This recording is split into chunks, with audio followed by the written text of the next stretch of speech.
Itu bisa membuat anak untuk lebih percaya diri, lebih mandiri, mempunyai rasa tanggung jawab.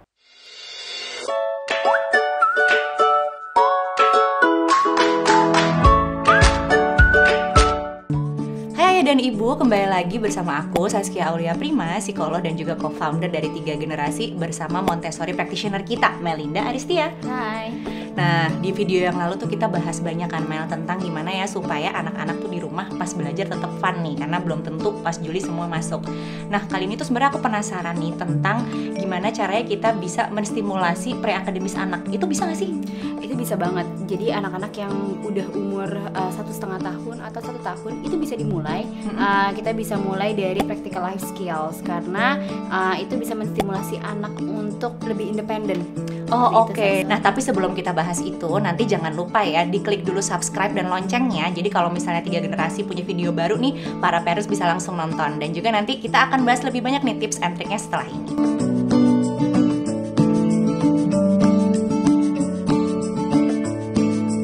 Tadi kan kita bahas sedikit nih bahwa ternyata untuk skill-skill akademis itu justru tahap pertamanya itu ada di practical life skill atau kegiatan praktis sehari-hari yang sebenarnya anak tuh udah harusnya bisa diajarin dan dilakukan gitu. Nah, itu tuh kira-kira tuh apa aja sih manfaatnya? Nah, practical life skills itu adalah salah satu dari 5 area yang diajarkan oleh Montessori. Nah, ini bisa disimulasikan ke anak sedini mungkin karena kita mau anak itu mempunyai rasa tanggung jawab, lebih mandiri, lebih percaya diri, dan tahu aturan, lebih sistematis aja gitu dari end to end gitu, dari jadi bagaimana stepnya tuh kayak gimana ya, urut-urutannya gitu ya. Oh, betul. Jadi biar sebenarnya ini tuh kegiatan yang apa ya, melatih anak tuh punya kemandirian tadi dan inisiatif sih ya, mereka juga bisa ngapa-ngapain sendiri. Ternyata mulai dari practical life skill itu ya. Betul, dan juga itu tuh melatih anak untuk lebih aware aja dengan environment dia dan juga self care. Jadi dia bisa taking care of themselves gitu loh. Nah, itu kan manfaatnya banyak banget nih tadi kalau dari yang Mel ngomongin gitu ya. Dan sebenarnya tuh practical life skill sendiri mungkin kalau misalkan kita agak paham nih ya, oh kira-kira apa nih kegiatannya. Tapi untuk para orang tua di sana bisa nggak ya ada beberapa contoh, terutama kalau di anak-anak umur 1-2 tahun tuh kira-kira practical life skills-nya itu mereka bisa ngapain aja? Kita bisa ngasih anak beberapa contoh. Jadi kita kasih aktivitas untuk ambil pisang dan kupas, ya. Lalu mereka bisa juga langsung makan atau dipotong pakai pisau anak. Oh, pisau yang nggak bahaya itu ya, pisau plastik betul, gitu ya? Pisau plastik. Nah, itu juga bisa. Selanjutnya kita bisa kasih wadah yang isinya mainan-mainan dia juga gitu kan, mainan-mainan si kecil, dikasih air dan sabun. Jadi kita kasih anak sponge biar mereka bersihin. Oh bener juga seru ya. Jadi intinya hal-hal yang sehari-hari mereka bisa lakukan sendiri dan sebenarnya ini udah sesuai sama usia perkembangannya ya. Benar. Jadi sebenarnya kalau kegiatan-kegiatan yang practical life skill ini kan banyak juga menggunakan tangan itu tadi kan. Nah itu salah satu persiapan untuk pre-akademis apa sih skills-nya gitu atau keterampilannya itu ternyata untuk menulis. Jadi bukan langsung diajarin nulisnya, tapi mulai dari ternyata ngupas pisang, mungkin ngupas buah-buahan lain yang gampang ya, kayak jeruk yang udah dikupas kan lumayan gampang gitu. Kemudian juga misalnya kayak motong sesuatu pakai pisau plastik tadi ya. Jadi ternyata itu adalah landasan awalnya nih untuk anak nantinya bisa belajar menulis ini gitu ya. Betul. Nah selanjutnya kita juga bisa nih ngajak anak, yuk bantu ibu atau ayah untuk mengambil baju kotor dan masukin ke tempat mesin cuci. Itu bisa. Jadi kita Deng, anak aku juga udah bisa. Iya, betul. Jadi dia ada rasa tanggung jawab, nih baju-baju aku cuci, masukin ke dalam mesin cuci, seperti itu. Dan teratur juga kan, biasanya udah tahu tempatnya di mana. Jadi sebaiknya para ayah dan ibu udah teratur tuh tempat basket cuciannya tuh ada di mana supaya anaknya terbiasa ngeliat juga kan kalau kita melakukan hal itu. Iya. Nah selanjutnya kita juga bisa kasih spooning and transferring. Jadi kita kasih aja 2 mangkok. Isinya kita bisa taruh kacang-kacangan dan kita kasih sendok untuk anak transfer nih dari satu mangkok ke satu mangkoknya lagi, seperti itu. Oh jadi cuman sekedar kayak istilahnya tuh kayak nyendok ya. Nyendok kita pindahin itu juga udah terhitung practical life skill ya. Dan itu susah loh buat anak-anak umur 2 tahun kan. Nah jadi mungkin anak-anak bisa mulai pakai sendok yang besar.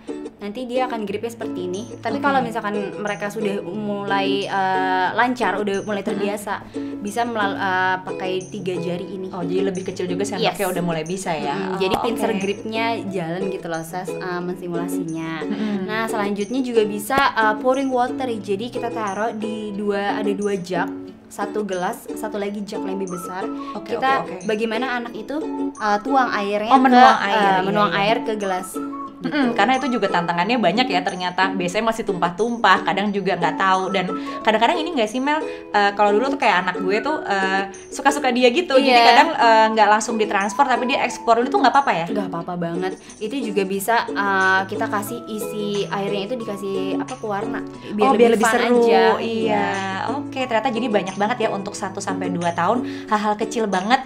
Lumayan juga kita bisa sambil nyuci piring dia ngurusin itu mainan ya. Bener. Dan juga kalau misalkan mereka haus bisa makan sendiri, minum sendiri ya kan? Iya bener juga. Nah itu kan tadi untuk 1-2 tahun Mel. Kalau untuk 2,5 tahun ke atas tuh ada nggak kira-kira kegiatannya apa aja? Ada, justru lebih seru lagi nih karena lebih menantang gitu ya.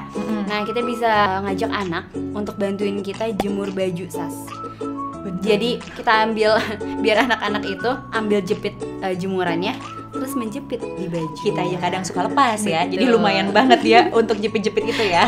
Selanjutnya bisa juga nih kita beli turkey baster atau pipet yang besar gitu, Sas. Oh iya pipet yang gede itu ya. Pipet yang gede. Nah kita kasih 2 wadah, Sas. Yang satu dikasih air, satu lagi kosong. Nanti diteken pipetnya, diambil airnya, nanti dilepas di satunya. Oke. Nah gitu aja terus sampai di wadah yang itu habis. Oh oke. Nah selain itu bisa juga bikin makanan sendiri, Sas. Kayak sandwich atau bikin oatmeal yang instan tuh, Sas. Kan dia jadi si anak ini tinggal pouring oatmealnya sama air panasnya ya kan, air panasnya dibantu ya kan. Nah selain itu bisa juga bikin smoothie sendiri. Jadi itu seru kita banget. Bantu anak-anak. Iya. Anak-anak biarin aja, kita kasih mau buah kesukaan mereka.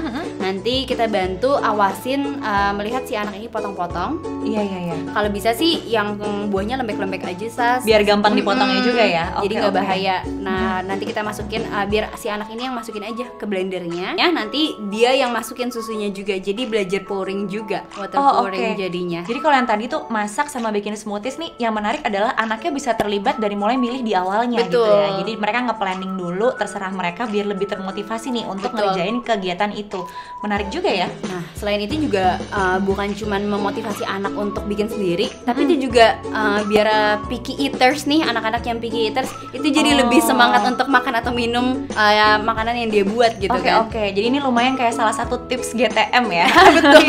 Nyasar dikit nih. Pusing banget gitu. Jadi kalau misalkan mereka milih sendiri makanannya, mereka buat sendiri, itu biasanya lebih kepingin makan.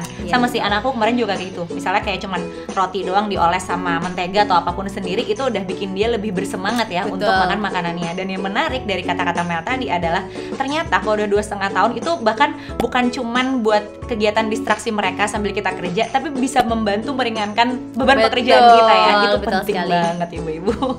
Nah itu dia beberapa kegiatan practical life skills yang bisa dilakukan oleh anak-anak di rumah dan bisa mulai dari umur 1,5 tahun loh ternyata. Dan kalau ayah dan ibu nih punya saran atau kegiatan lain yang biasanya dilakukan, silahkan komentar di kolom komen. Nah kalau ayah dan ibu juga punya kepikiran nih, misalnya mau bahas topik lain lagi, boleh kontak 3 Generasi di Instagram atau TikToknya @tigagenerasi supaya kita nanti bikinin nih kontennya yang dibutuhkan oleh ayah dan ibu. Jangan lupa like, subscribe, dan juga share video-video ini. Bye. Thank you for watching.